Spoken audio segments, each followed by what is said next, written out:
La gran lección del obrero con voz de plomo, que le gritó a los fifís. Fifí es un junior de nuestros tiempos, conservador, que no quiere un cambio, está a favor de un régimen autoritario y que finge ser un liberal, AMLO. Las peculiares protestas a bordo de automóviles convocadas el sábado 30 de mayo en contra del gobierno del presidente Andrés Manuel López Obrador hubieran pasado desapercibidas para la mayor parte de la población, de no ser por un hombre que desde la ventana del transporte público gritó con voz de plomo a los inconformes. Esta es la fuerza que mueve a México, mostrando su fuerte brazo. Los obreros movemos a México. Chinches ridículos, ustedes dividen. La escena revela la crisis que atraviesa la lógica neoliberal, que en el marco de esta pandemia ha entrado en una fase de descomposición aguda, mostrando la necesidad de construir nuevos arreglos sociales que reconozcan la importancia central de los trabajadores, no solo de las empresas, en el proceso económico. La estabilidad social del país y el bienestar de la ciudadanía solo se podrán alcanzar a medida que comprendamos las profundas implicaciones de aquel reclamo y trabajemos en pro de ello. A continuación, se hace un énfasis en dos aspectos del mensaje y su contexto. A. Las disparidades sociales que la pandemia ha hecho cada vez más evidentes, y B. El fin de la lógica neoliberal. La escena del sábado retrata las disparidades sociales exacerbadas en medio de esta pandemia. Por un lado, un puñado de inconformes ocupaban los carriles centrales a bordo de automóviles, en su mayoría de lujo, a salvo y con la posibilidad de guardar sana distancia, mientras que en el otro lado, en la orilla de la avenida, las personas tienen que amontonarse para subir al transporte público, donde la sana distancia es una broma cruel. El grito de ese hombre se ha convertido en la bandera de millones de trabajadores y trabajadoras que en medio de la pandemia arriesgan su vida diariamente para llegar a su centro de trabajo, mientras que sus patrones pueden darse el lujo de quedarse en casa. Esta disparidad es parte de la nueva realidad.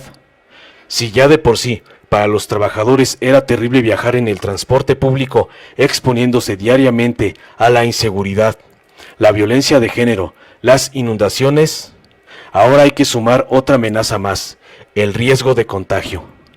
De ahí que efectivamente cobre sentido la frase de chinches ridículos, pues no son ustedes, pareciera decir el hombre de la voz de trueno, los que tienen auto de lujo, quienes realmente están sufriendo esta situación, sino nosotros, los que todos los días tenemos que viajar hacinados en una travesía que para muchos y muchas puede ser mortal.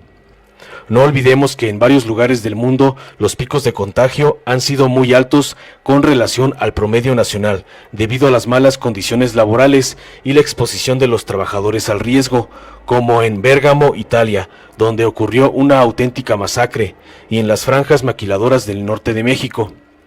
Empero, más allá de esta escena y las reacciones que ha generado, el reclamo de este ciudadano representa un profundo cuestionamiento que hace añicos la lógica que sustenta el sistema neoliberal.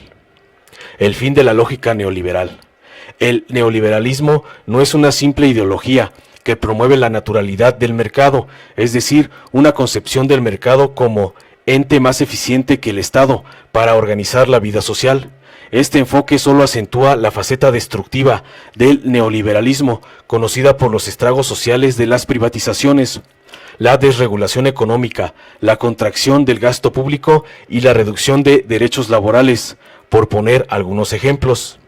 Quedarnos en esta concepción nos llevaría a pensar que el neoliberalismo se trata de un enfoque antiestado y que bastaría con un cambio de signo en las políticas públicas y de un Estado interventor para superarlo.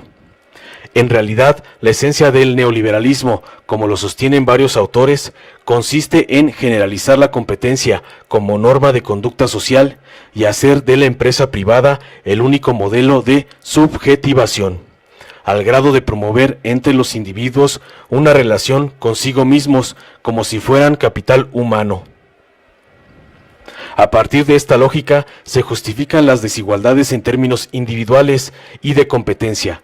El que es pobre es porque no le echa ganas, y el que más tiene es porque se esfuerza, trastocando así la mentalidad del individuo, quien es llamado a conducirse como si fuera una empresa. De esta forma, la creciente desigualdad social y la pobreza, que son los verdaderos fenómenos que mantienen dividido al país entre una minoría de ricos y una masa empobrecida, pasan a ser responsabilidad individual y no del modelo económico. Desde esta lógica, por tanto, la empresa y el empresario se convierten en los elementos centrales para el avance de la sociedad, ante los cuales el trabajador debe mostrar una actitud de agradecimiento por el empleo que le conceden y por la oportunidad que le brindan para realizarse como persona de bien. La lógica que organiza el sistema neoliberal es que el empresario le hace un gran favor al trabajador al contratarlo, y muchos trabajadores aceptan este maltrato por el temor al desempleo, fenómeno que propicia una gran cantidad de abusos hacia los trabajadores.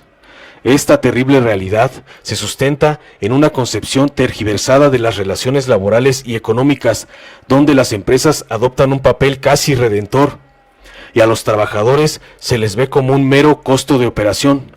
Tal enfoque ignora o esconde el hecho de que una empresa no es más que una actividad orientada a la maximización de ganancias individuales, la cual está muy lejos de perseguir objetivos sociales.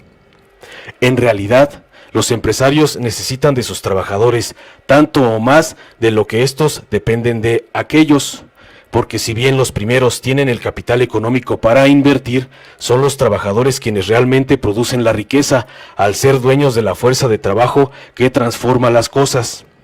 La ventaja que tiene el empresario es la creciente masa de desempleados que están dispuestos a ocupar de inmediato el lugar que deja vacante un compañero, lo que permite al capitalista imponer sus condiciones al trabajador.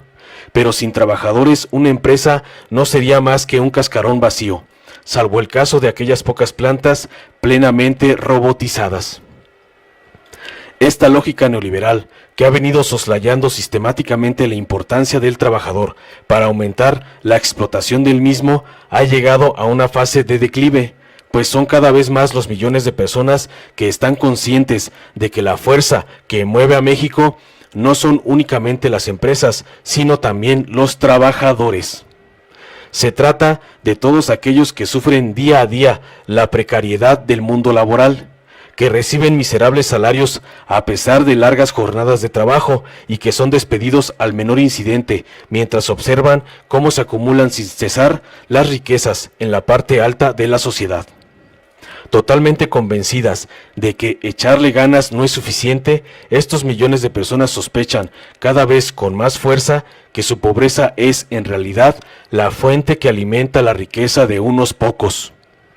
Es más que evidente que la mayoría de la población exige un nuevo pacto social que reconozca las necesidades de los trabajadores y no solo las de los empresarios, un pacto que demanda, entre otras cosas, una nueva relación entre la ciudadanía y las empresas, una relación que reconozca ampliamente la importancia central del trabajo en el proceso económico y que priorice el bienestar de los trabajadores por encima de la acumulación de ganancias individuales.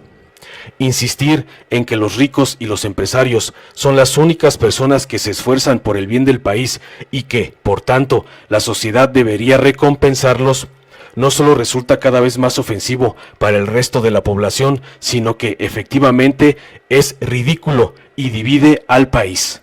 Informó Mr. Politicón, nos vemos el próximo video. Si te gustó, dale like, compártelo, suscríbete y activa la campanita para recibir las notificaciones de nuestro canal.